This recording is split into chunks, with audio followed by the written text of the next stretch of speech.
सबको well focus academy में स्वागत करती हूँ। आज हम रासो साहित्य के बारे में चर्चा कर रही हैं। जैन साहित्य के बाद रासो काव्य का उदय हुआ।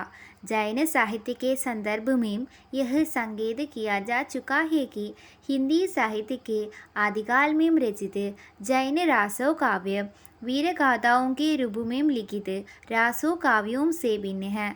दोनों की रचना शैलियाँ का अलग अलग भूमियों पर विकास हुआ है।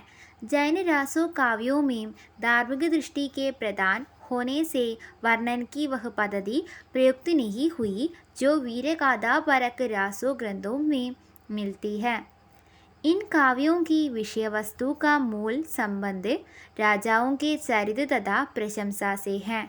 फलतः इनका आकार रचनाओं की मृत्यु के पश्चात भी बढ़ता रहा है।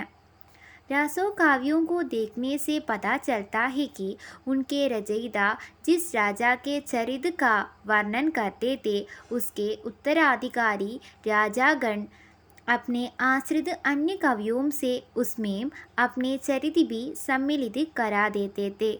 यही कारण है कि इन ग्रंथों में मध्यकालीन राजाओं का भी वर्णन मिलता है तथा भाषा में भी उत्तरवर्ती भाषा रूपों की झलक भी पाई जाती है।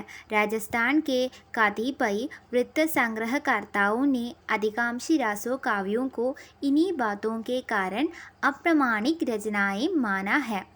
भाषा वैज्ञानिकों ने उन्हें समर्थन भी मिल गया है, परंतु इतिहास के मर्म को समझने वाले विद्वान उन वृत्त संग्रहों को कथनों पर विश्वास नहीं करते। सत्य यही है कि रासो काव्यों की रचना आदिकाल में ही हुई थी।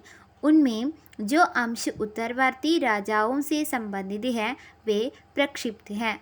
इसी मान्यता के आधार पर हम रासो ग्रंथों को आदिकाल का साहित्य स्वीकार करके यहाँ उनका संक्षिप्त परिचय प्रयुक्त करेंगे।